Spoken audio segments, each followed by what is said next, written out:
Okay, recording's on. It's October 21st, Math 4707. And before we get back into talking about Eulerian digraphs and de Bruijn sequences and all that stuff, are there any questions at all about the midterm exam that you're supposed to turn in by midnight tonight? Questions that I can answer publicly. Of course, we will have office hour after class is over.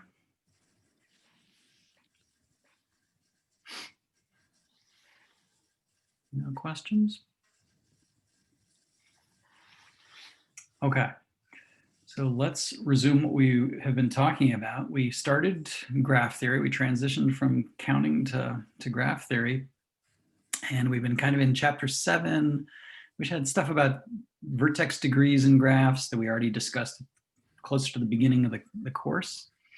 And then we came back to talk about Eulerian graphs, in other words, graphs that have an Euler tour or Euler cycle, a closed Euler tour, visiting every edge exactly once, or an Euler path, meaning that they start at some vertex, they visit every edge exactly once, and they don't come back to the same place. So not a closed walk, but just a walk or path. And then we started talking about the directed version of having an Euler tour, which is when you have a directed graph. So there's directions on each arc. You call them arcs instead of edges. And when you take your walks, you're only allowed to go with the arrows along an arc. And you call a graph that has a closed tour that goes from vertex to vertex with the arrows and use every arc exactly once. That's called a directed Euler tour. And then you call the graph, the directed graph an Eulerian digraph. And so we had a theorem that characterized the Eulerian digraphs that was extremely similar to the one that characterized the Eulerian graphs. And it said that a directed graph is Eulerian if, first of all, it's connected in the undirected sense, meaning from between any two vertices, you can find a path with or against the arrows. It doesn't matter. And secondly, it had to have this condition about in degree equaling out degree at every vertex. So you look locally at a vertex, see how many arcs go out, see how many arcs come in, and there should be equal numbers of those. And so then the point is that this was related to this idea of de Bruijn sequences. Remember, a de Bruijn sequence of order n on k letters, that's what this first thing in this theorem is. That was a word that uses letters 0, 1 up to k minus 1. So let me remind you that that's always what our letter set is going to be, is 0, 1 up to k minus 1. And so a word of length k to the n in those letters is called a de Bruijn sequence of order n on the k letters. If when you look at the contiguous subwords, the consecutive sequences of n letters, so length n subwords, and you look at what they all are inside this sequence circularly, so you read the sequence circularly, you're going to find every possible word of length n on that set of letters once in the sequence circularly. Everyone shows up exactly once. And so we had some examples, like for k equals 2 and n equals 3. This is such a sequence, and I've drawn it circularly here. And you find all of the binary words of length 3 show up exactly once. Like there's 1, 0, 0, here's 0, 1, 1, here's 1, 0, 1. They each show up exactly once circularly in the sequence. And the question came up, do these things always exist for every k and n? Like here for k equals 3 and n equals 2, we had another such sequence. That's a de Bruijn sequence of that order. And we said, oh, one way to construct them is from this thing called the de Bruijn graph, or excuse me, the de Bruijn digraph, dkn, whose vertices are the words of length n minus 1, just one shorter in that alphabet, and where the arcs go between two sequences that are of length n minus 1, if you can overlay them to make a sequence of length n that agrees in the middle. in the n-1 letters that are in the middle. And so that's what these arcs and these de Broglie digraphs are doing, is they're connecting two nodes if they can be overlaid like that. And what we decided is you just think about it for a little while and realize de Broglie sequences of order n on k letters are exactly the same things as directed Euler tours in the de Broglie digraph, dkn. They're the same concept. There's a bijection between them, which you just think about it for a little while and realize, oh, yep, they're the same thing. And so we were going to prove the theorem that, oh yeah, de Broglie sequences exist for any k and n by checking that these de Broglie digraphs are Eulerian, meaning we were going to check that they were connected, and we were going to check that they have in degree equal to out degree at every vertex. So any questions about the setup? This is just bringing us up to where we stopped last time before we proved this theorem. Does everybody understand why we're doing it and what the plan is?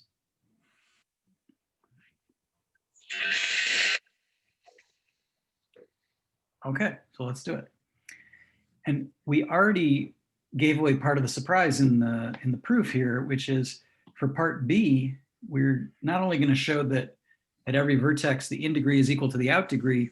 In fact, the in degree and the out degree are going to equal k, the k that was showing up in the dkn, the number of letters.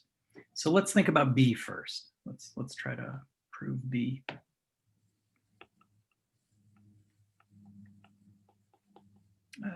For B, I'm just going to do proof by example, but I think it'll be a sufficiently complicated example. You'll understand how the general proof goes. Usually proof by example is illegal. You're not supposed to do this yourself. I'm only a trusted authority figure, and so you have to let me do it. Now, we'll see at the end whether you believe you can turn this into a general proof. Proof by a rich enough example. Actually, it's going to be two examples.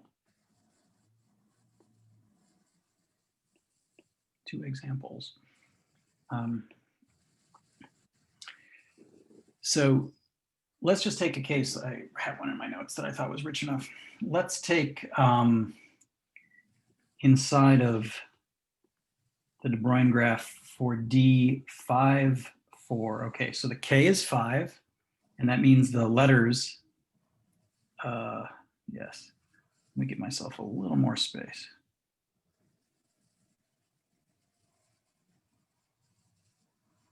Okay. So the letters,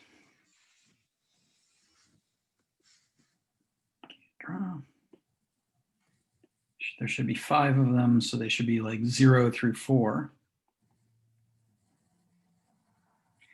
And the words are of length 4 that we want to be in our de Broglie sequence, but that means that the nodes, the vertices in the de Broglie digraph should be words of length 3.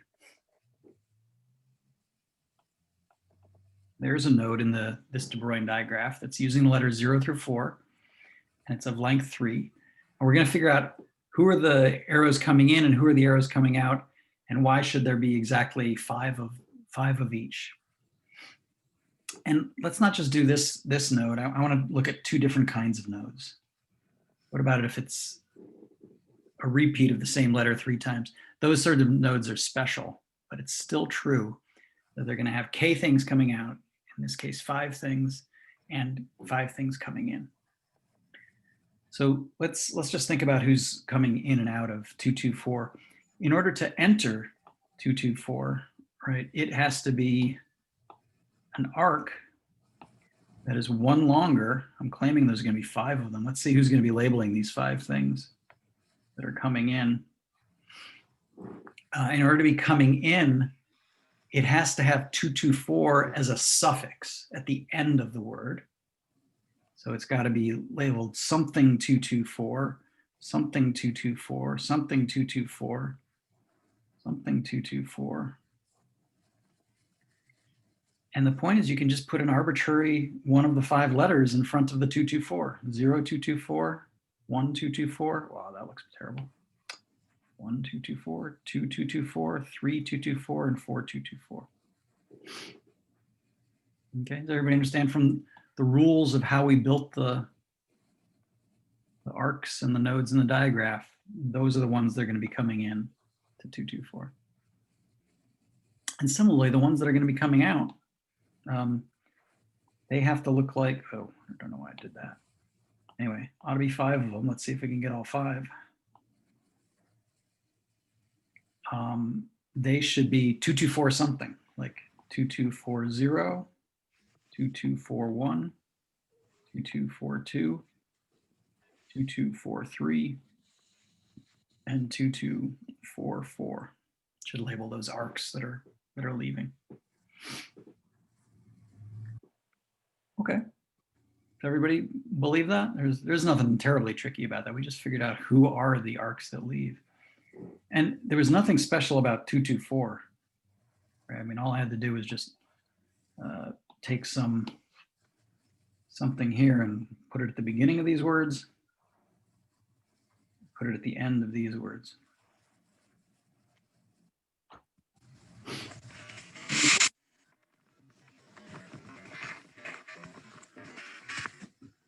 Now, the only reason I'm then focusing on this one, I'm saying, well, it didn't matter there was 224, it could have been anything. It's still true what I said, literally. There's just one minor tricky point. So let's point out that when I draw these 5 things coming in, and these 5 things coming out,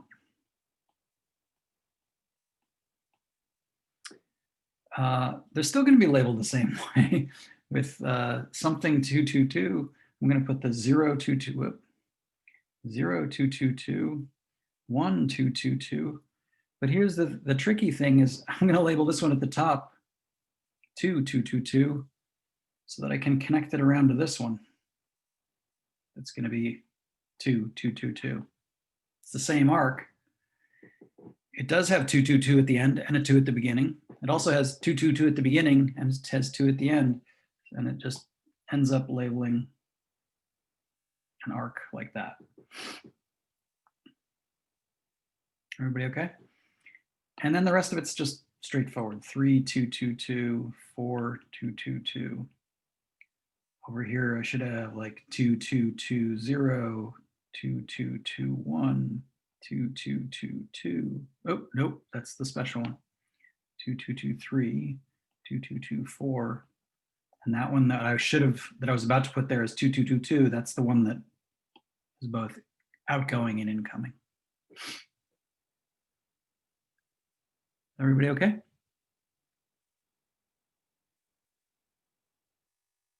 All right. Questions about that? I think we've proven B.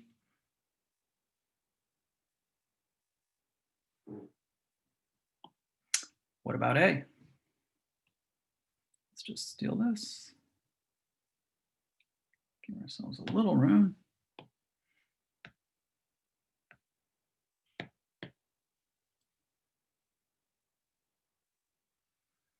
And, well, what did I do? Come back, yeah.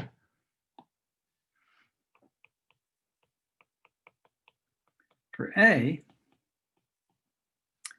actually here we can also be more precise. It's not just that these DKN digraphs are connected. I claim any 2 vertices, V and V prime, not only can I convince you that they have a path between them, and I really didn't care whether that path followed the arrows or not, but in fact, they're going to have a path that follows the arrows from V to V prime. And in fact, you can do it in at most K arcs.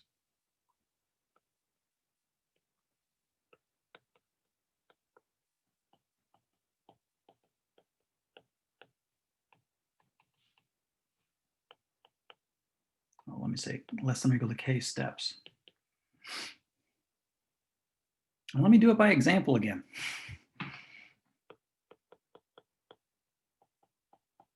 Okay, so let's imagine n is 5 here. And so I've got 2 vertices V prime. And so they should be words of length 4 in some alphabet. And, you know, I don't really care what the letters are. Maybe this one's got letters A, B, C, D. This one's got letters E, F, G, H. Then I think I can do it. Let me actually give myself space. I'm claiming it can be done in, oh, what did I say? Less than or equal to k steps? No, try again. Less than or equal to n-1 steps, I think.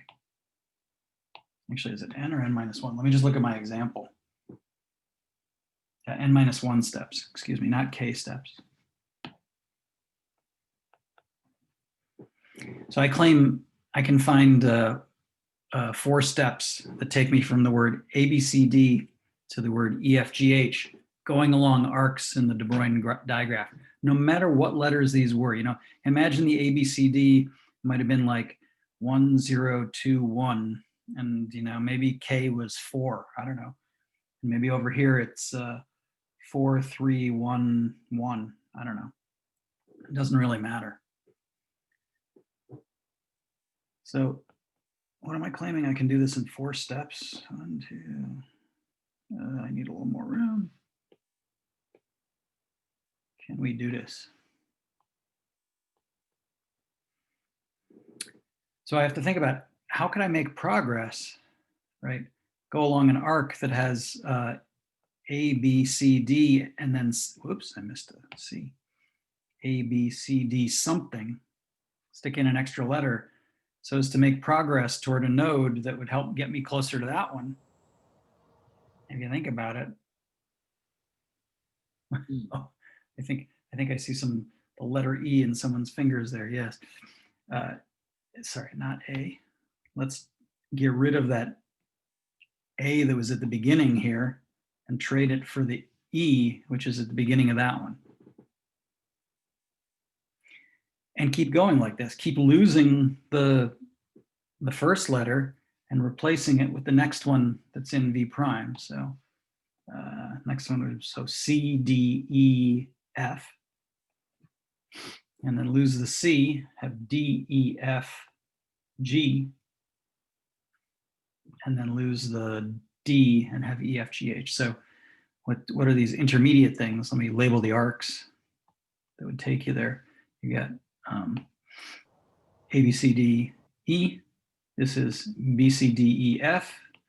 This is C, D, E, F, G. And that one is D, E, F, G, H. Should it be less than or equal to n+1 steps? What was n here? N was 5. Didn't we do it in 4 steps? 1, 2, 3, 4. Yeah, okay. Depends how you count your steps. Yeah, the number of nodes in the picture is n.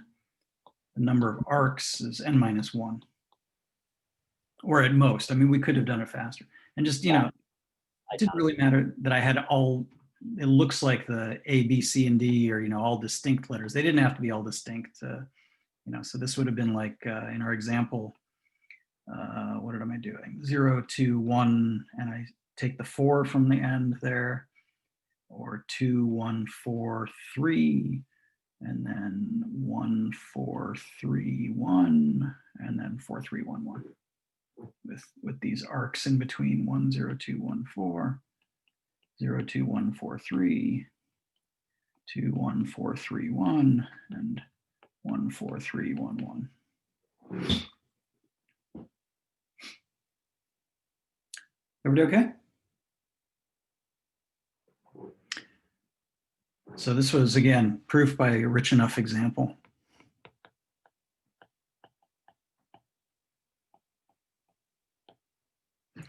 And you could see how to write down the general proof, I hope, from this.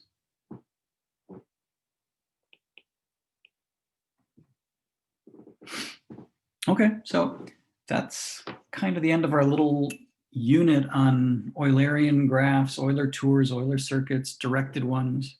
What does rich enough? Yeah, rich enough means sufficiently complicated that you think it contains all the essence of a proof, that you would just have to write, instead of A, B, C, D, you would have to write things like A1, A2 up through AN-1.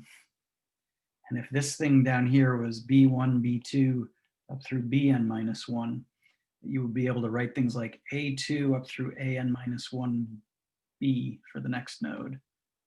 And the arc would be A1, A2 up through AN minus 1B, and so on. Did that answer your question, Matthew? The point is, rich enough means complicated enough, sufficiently general as to contain all of the ideas that you would need to write down the general proof.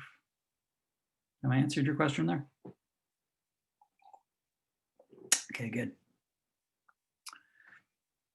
All right.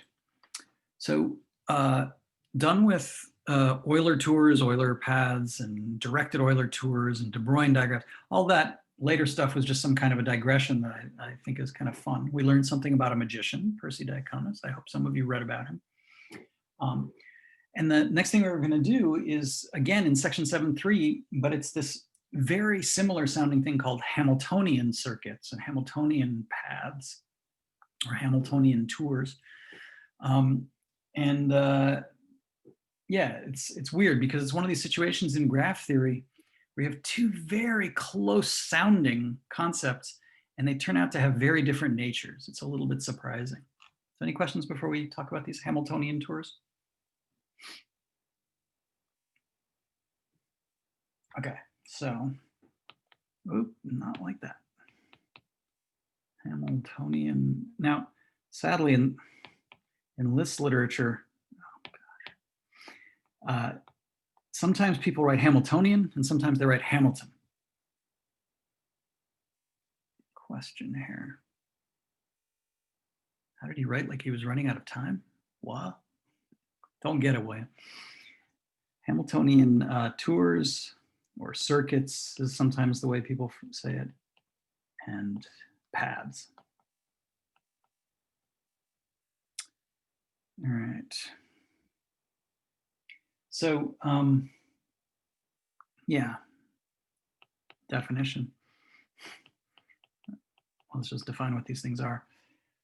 These are walks from vertex to vertex again in a graph, undirected graph.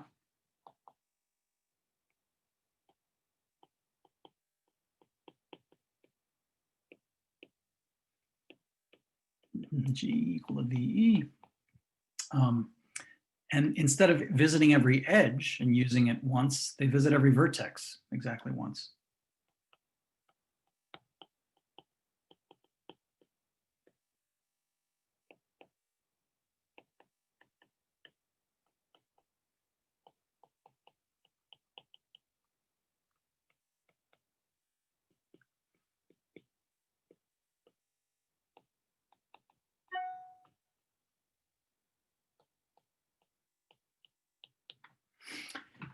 Okay, and the distinction between a Hamilton tour or circuit and a Hamilton path is just, does it start and end at the same vertex? Tour, if the start vertex equals end vertex, a path, Hamilton path, if not.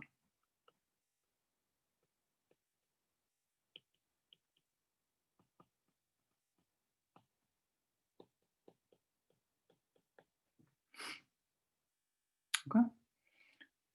And so it certainly sounds similar to that straightening. Come on. Sounds very closely related to other tours and paths, but somehow it's not.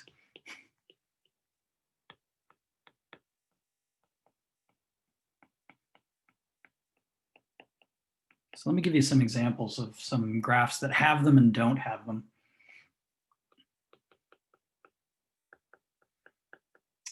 Let me do something. We haven't talked about complete graphs, or I think we talked a little bit about complete graphs very early on when we were talking about n people in a room shaking hands with each other. That means you think of them as nodes and edges between them, and there's an edge between every pair. That was a complete graph on n vertices. There's also this thing called the complete bipartite graph on 2 vertices and 6 vertices. And so what that is you draw 2 vertices, let me call them A and B. And then you draw 6 vertices, let me call them 1 through 6.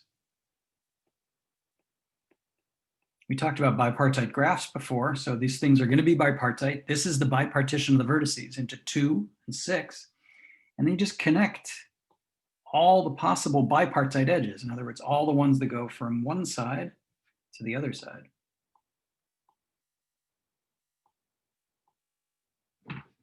And that's called the complete bipartite graph, or a complete bipartite graph.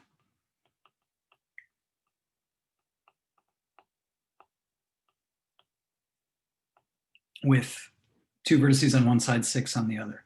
In general, you would call it KMN if there are M vertices on one side and N vertices on the other.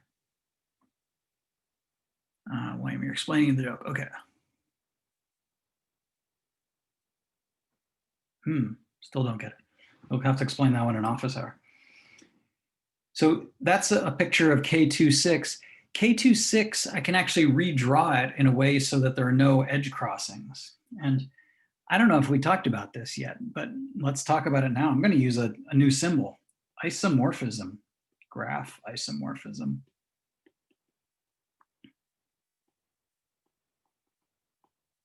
And that just means I got one graph with vertices and edges. I got another graph with different vertices and edges. Here, I'm going to use the same names for the vertices and edges.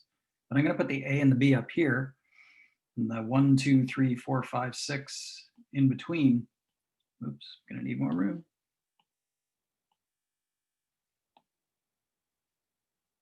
Five and 6. And draw the edges like this.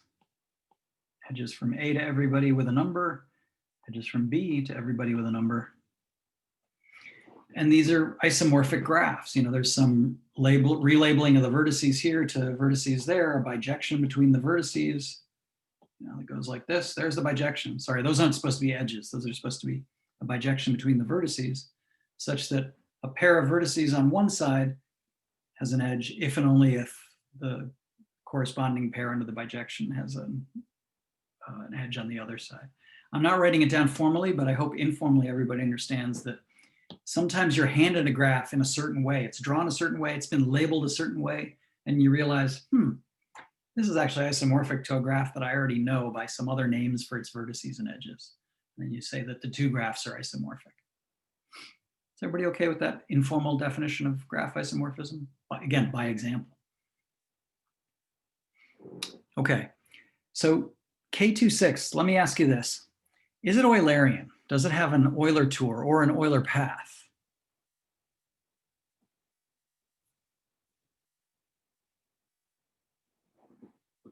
We're pretty good at figuring this out, right? We know how to characterize the graphs that have them. So it shouldn't take us too long to figure out whether that one has one. Yes. Yeah, everybody's nodding. And indeed, it's because you've become very good at recognizing these. So this thing has an Euler tour, no Euler path. That's not an Euler tour.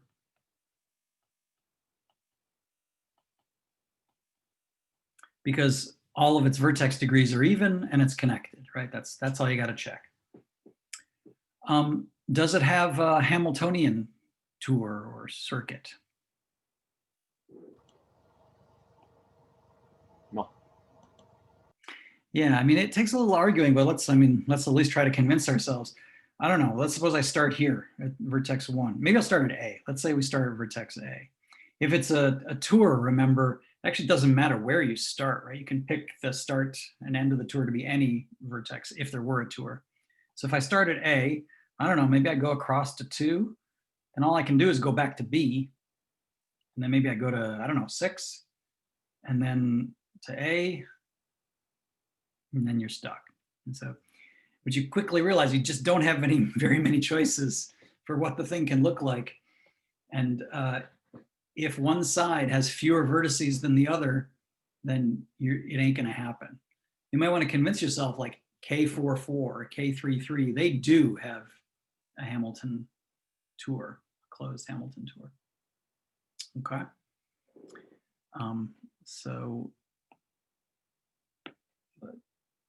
And has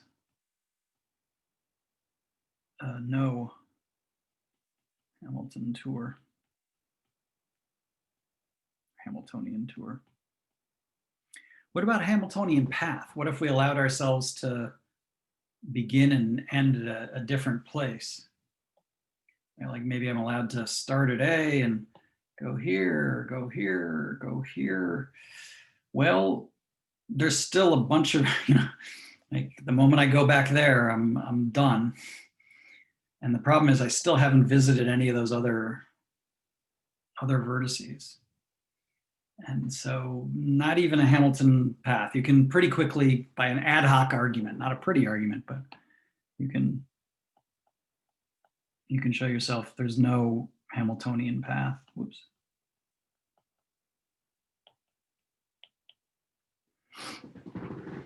Everybody agree that you could convince yourself of this when you got these complete bipartite graphs, and if one side has a significantly smaller number of vertices than the other, you're out of luck. You can't do a Hamiltonian tour or path. But as long as, right, the two sides were even in cardinality, you will have an Euler tour for sure. Everybody good with that? Okay.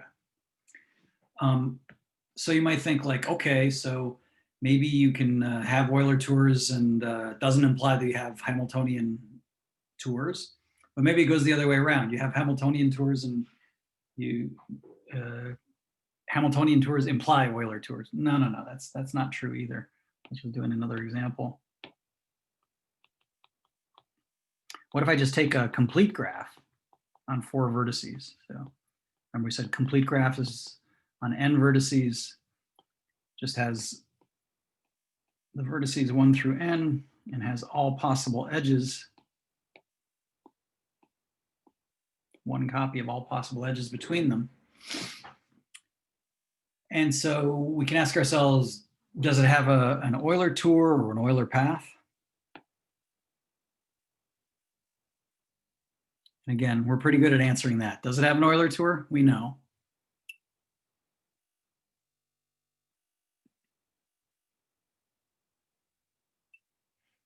Yeah, does not have one.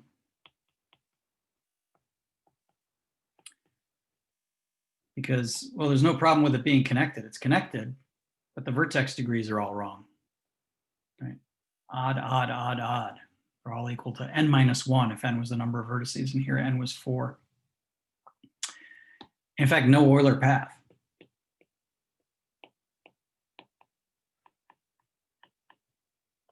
Right, because it's got too many odd degree vertices. It should have exactly 2 odd degree vertices and the rest even if there was going to be an Euler path. But it does have a Hamiltonian tour. What color was I using there last time? Oh, I'm already inconsistent with my colors. Oh, well, let's use any old color.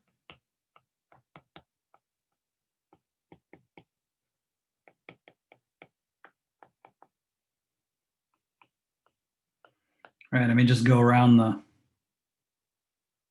start and end there. Nobody agree?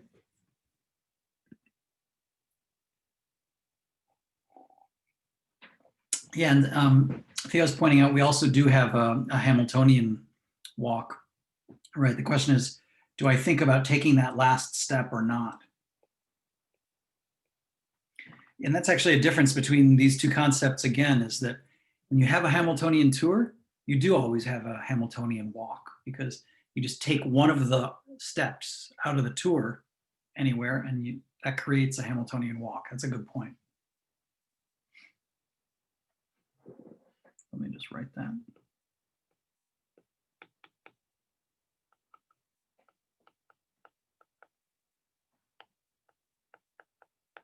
Sorry, I keep saying walk. Maybe I should say path to emphasize. Sometimes you hear both.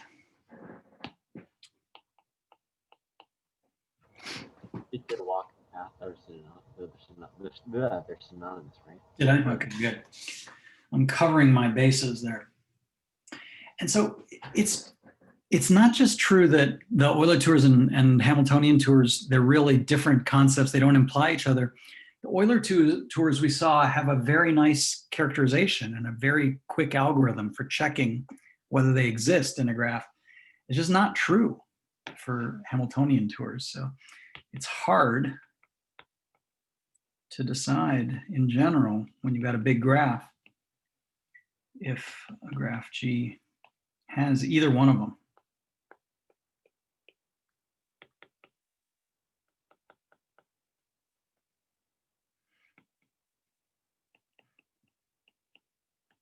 So here's two examples from the book.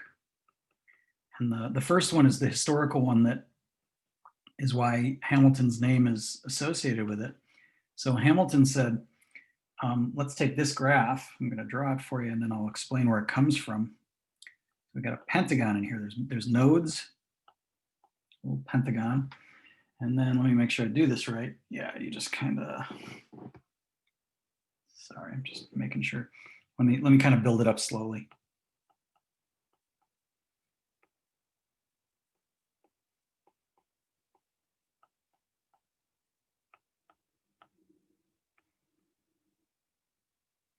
Actually, let me steal this part of the picture. I'm going to show you where this comes from in a different way. I'll show you an isomorphic version of this graph in a second. So let me do a little version of it down here.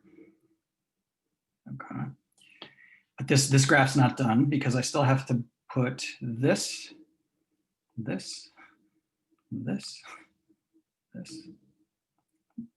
a highly symmetric graph, and edges, 5 more edges. Here, here, here, here, and here. Okay, so yeah, these are definitely not tiling the plane well. But if we drew this in a different way, let me make this a little bit bigger. That's getting kind of tiny. Let me do this. Sorry, this is going to hurt you. Let me, in the back, put in some more stuff. I'm going to put dotted in the back, another pentagon with another 5 vertices in blue. And then I'm going to connect dotted edges in there. And let me now make this smaller again. And so this picture you might recognize as it's a very poor drawing of something that can be highly symmetric.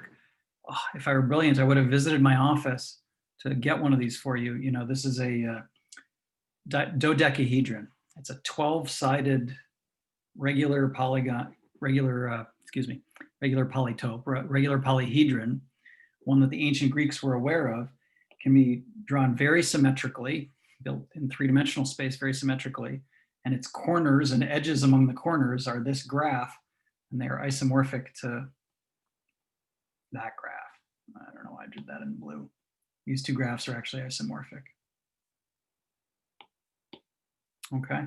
What happened is, in going from here to here, we took that blue pentagon face in the back and we kind of stretched it out. We expanded out its vertices so that they became this pentagon out here.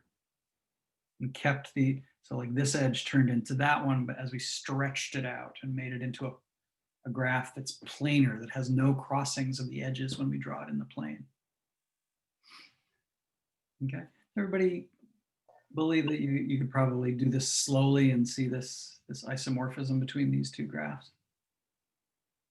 Anyway, the point is, Hamilton marketed this left graph as a toy in which he asked people, can you make a Hamilton tour or even a Hamilton path in this graph? And the answer is yes. It was a puzzle that could actually be solved.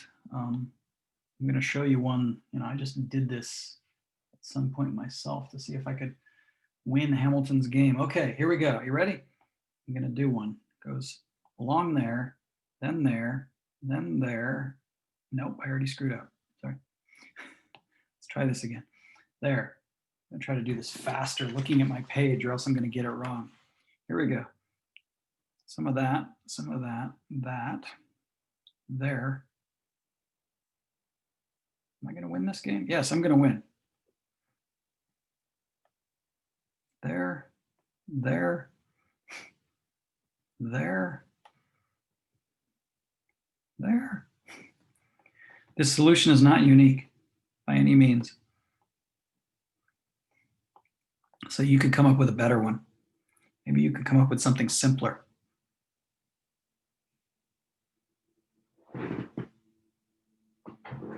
Sorry, I had to look at what I was doing here for a sec.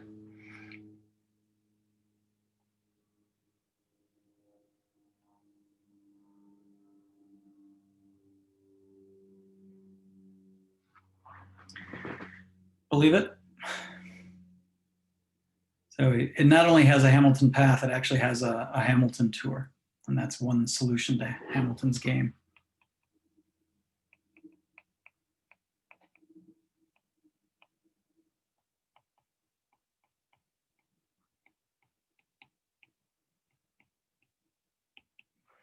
And I guess the story is he marketed this. Here's another one. This is a famous graph that comes up as an interesting example in graph theory all the time. Let me draw this one for you. So it's got kind of a pentagram in the middle. So there's supposed to be a vertex at each of those 5 points of this 5-pointed star.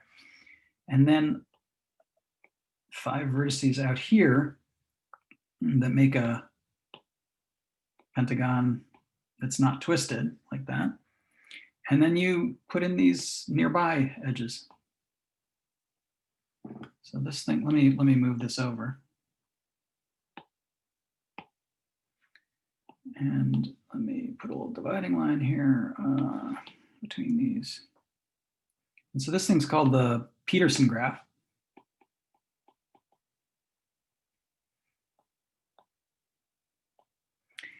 And like I said, it just comes up as an interesting example for all sorts of concepts in graph theory. If you took a course just in graph theory, you could sue your instructor if they never showed you what the Peterson graph looked like. It's bound to come up. And this thing does have a Hamilton path, but it has no Hamilton circuit, which is actually a little bit hard to argue. Let me actually again. Whoa, didn't mean to do that. Ouch, I broke it. Do this and say has a Hamilton path.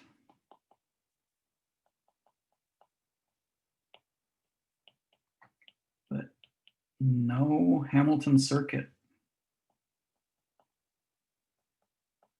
And that's not obvious. It requires an argument. So let me see if I can draw a Hamilton path for you. This one's a little easier, I think. Let me start here, go there, then there, then here. What am I trying to do? I'm trying to visit all the vertices. Looks not too hard from here. And of course, after saying that, let me see if I can manage not to get it wrong.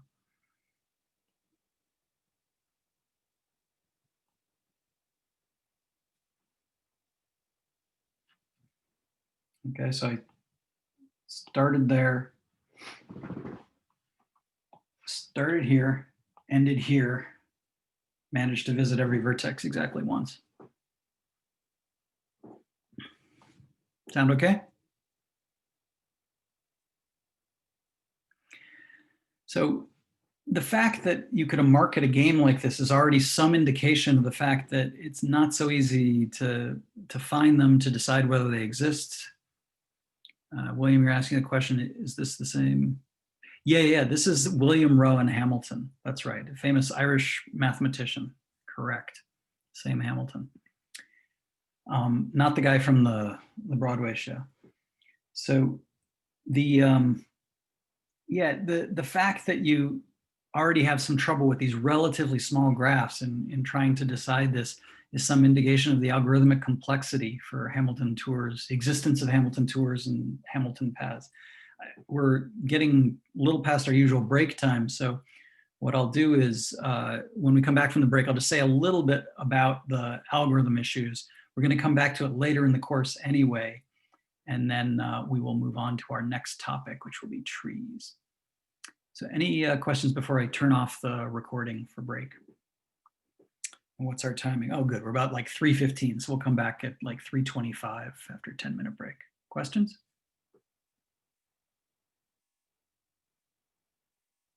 Okay.